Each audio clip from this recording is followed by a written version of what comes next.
கோவையில் நிகழ்ந்த வெடி விபத்தில் ஒருவர் பலியாகி இருக்கிறார். இது குறித்த கூடுதல் தகவல்களை செய்தியாளர் சுரேஷிடம் கேட்கலாம். சுரேஷ், தற்போது இந்த வெடி விபத்து எப்படி ஏற்பட்டது?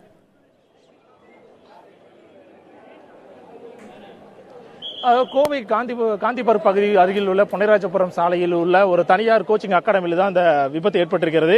இதில் 200க்கும் மேற்பட்ட மாணவர்கள் இந்த IAS அகாடமியில் படித்து வருவதாக ஒரு முதல்கட்ட தகவல்கள் தெரிவிக்கின்றன. இதில் இவர்களுக்காக தீபாவளிக்காக அவர்கள் கிஃப்ட் வாங்கி வச்சிருக்கிறதா சொல்லப்படுகிறது. அந்த பட்டாசுகள் தான் மின்கசிவு காரணமாக, முதல்கட்ட விசாரணையில் மின்கசிவு காரணமாக அந்த பட்டாசுகளில் தீ விபத்து ஏற்பட்டு தற்பொழுது செல்வராஜ் என்பவர் உயிரிழந்திருக்கிறார். மேலும் 5 பேருக்கு கோவை அரசு மருத்துவமனையில் தொடர் சிகிச்சை அளிக்கப்பட்டு வருகிறது. தற்பொழுது சம்பவ இடத்தில் மாவட்ட ஆட்சியர் வந்திருக்கிறார். தற்பொழுது அந்த சம்பவங்களுக்கு நேரில் பார்த்து விசாரித்துக் கொண்டிருக்கிறார். இது தொடர்பாக தொடர்ந்து தற்பொழுது ஆட்சியரிடம் நாம் கேட்கலாம். அவங்க முழுக்கட்ட தகவல் சொல்றாங்க. இப்ப தற்பொழுது மாவட்ட ஆட்சியர் நம்மிடையே இருக்கிறார், அவரிடம் பேசலாம். சார், அப்புறமா பேசலாங்க, நீங்க வைங்க. முதல் கட்டமாக அவர் விசாரணை மேற்கொண்டு வருவதால் தற்பொழுது அவர் இது தொடர்பாக எந்த ஒரு தகவலும் முதல் கட்டமாக தெரிவிக்க முடியாது என்று தெரிவித்திருக்கிறார். இப்பொழுது இந்த விபத்து ஓரளவுக்கு, இந்த தீ விபத்தானது ஓரளவுக்கு அணைக்கப்பட்டிருக்கிறது. இப்ப நீங்களே பார்க்கலாம், கிட்டத்தட்ட ஒரு 95% விபத்து, அதாவது தீயானது முற்றிலும் அணைக்கப்பட்டிருக்கிறது. இங்கு இருப்பவர்கள் அனைவரும் இப்பொழுது மீட்கப்பட்டிருக்கின்றனர். தற்பொழுது அந்த பணிகள் நடைபெற்று வருவதை நீங்களே காணலாம். தீயணைப்பு வீரர்கள் சுமார் 50க்கும் மேற்பட்டோர் இந்த இடத்தில் குழுமி இருக்கின்றனர். அது மட்டும் இல்லாமல் 108 ஆம்புலன்ஸ் மூலமாகவும் காயம்பட்டவர்கள் மற்றும் பாதிக்கப்பட்டவர்கள் உடனடியாக அழைத்து செல்லப்பட்டிருக்கின்றனர். கிட்டத்தட்ட 3க்கும் மேற்பட்ட தீயணைப்பு வாகனங்கள் வந்திருக்கின்றன. 5க்கும் மேற்பட்ட ஆம்புலன்ஸ்கள் இப்ப குழுமி இருக்கின்றன இந்த இடத்தில். இப்பொழுது சிறு சிறு காயங்கள் அடைந்தவர்களுக்கும் உடனடியாக இங்கே சிகிச்சை அளிக்கப்பட்டு வருகிறது.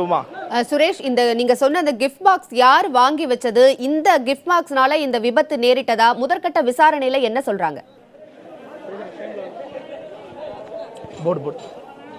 இப்போ நீங்களே பார்க்கலாம், இது KPR அகாடமி என்று சொல்லக்கூடிய ஒரு இந்த பில்டிங்ல தான் இந்த கிஃப்ட் பாக்ஸ்ல வாங்கி வச்சிருக்காங்க. அதாவது இங்க படிப்பவர்களுக்காகவே இந்த கிஃப்ட் பாக்ஸ் வாங்கியிருக்கலாம், அல்லது வேறு அவங்களுடைய குடும்ப தேவைகளுக்காகவும் வாங்கி வச்சிருக்கலாம் என்று சொல்லப்படுகிறது.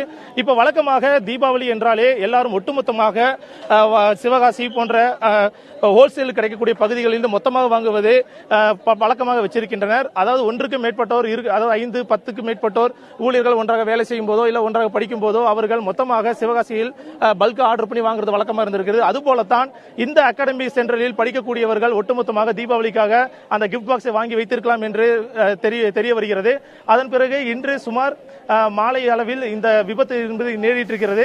தற்பொழுது இந்த இடத்தில் லேசான மழையும் பெய்து வருவதால் மீட்பு பணிகளில் சிறு தொய்வு காணப்படாத அளவுக்கு இவர்கள் தீவிர முனைப்பில் ஈடுபட்டு வருகிறார்கள் தீயணைப்பு வீரர்கள். சுரேஷ், இந்த கிஃப்ட் பாக்ஸ் வச்சிருந்த பகுதியிலிருந்து ஏற்பட்ட தீ முதல் தளத்தில் இருந்த IAS பயிற்சி மையத்திற்கும் பரவியதாக சொல்லப்படுகிறது. இந்த நிலையில அந்த IAS மையத்துல யாரெல்லாம் இருந்தாங்க?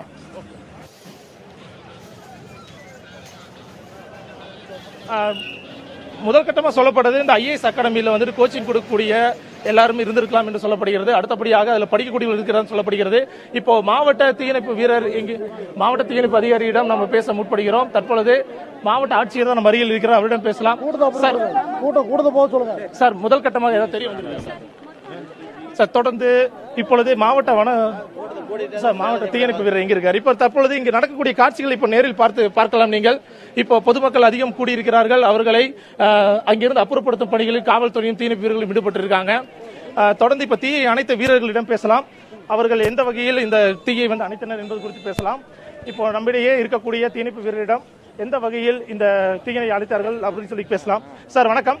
சார், எந்த வகையில் அந்த தீயை அணைக்க நீங்க முற்பட்டீங்க? அதை பற்றி சார், டிஎப் எங்க இருக்காரு? ஒரு நிமிடமாக தொடர்ந்து நீங்க நிகழ்ச்சிகளை பார்க்கலாம்.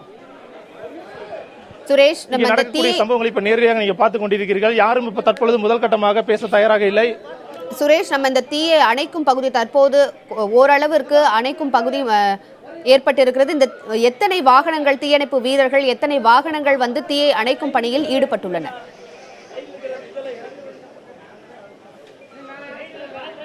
அதாவது 3க்கும் மேற்பட்ட தீயணைப்பு வாகனங்கள் வந்திருக்கின்றன. அதுபோக கூடுதலாக அதாவது தனியாக தண்ணீர் விற்கக்கூடிய வண்டிகளும் இங்கே தனியாக கொண்டு வரப்பட்டிருக்கின்றன.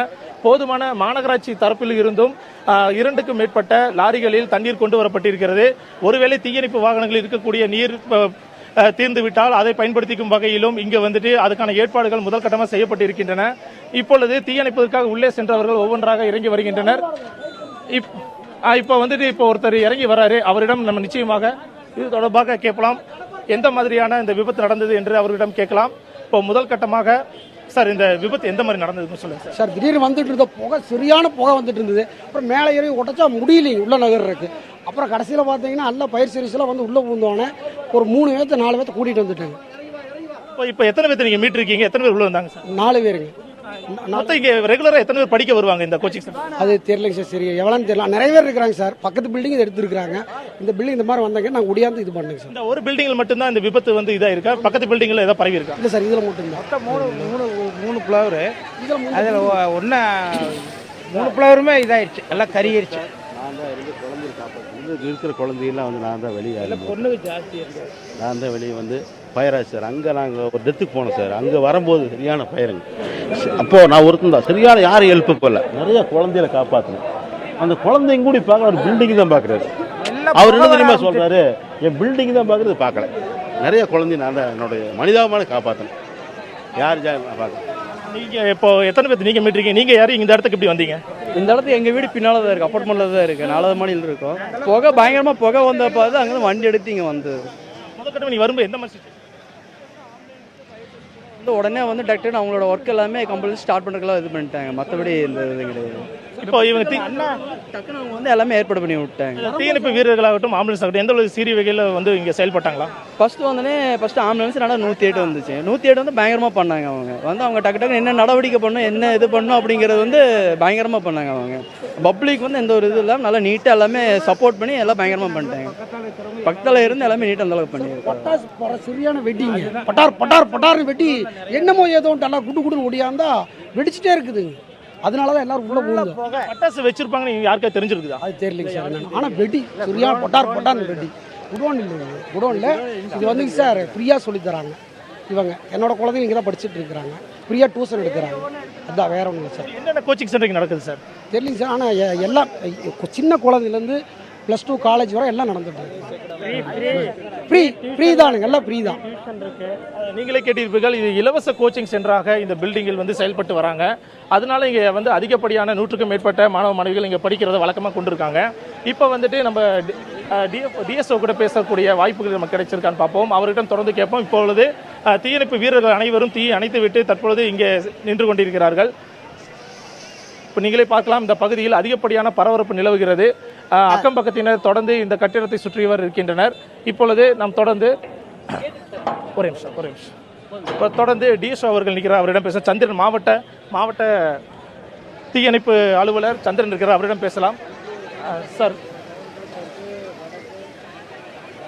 இப்போ சந்திரன் இப்போ நம்மிடையே இருக்கிறார், அவரிடம் பேசலாம். தற்பொழுது அவர் இங்கே இருக்கக்கூடிய சிச்சுவேஷன் குறித்து தகவல் சொல்லிக் கொண்டு இருக்கிறார், அவரிடம் நாம் பேசலாம்.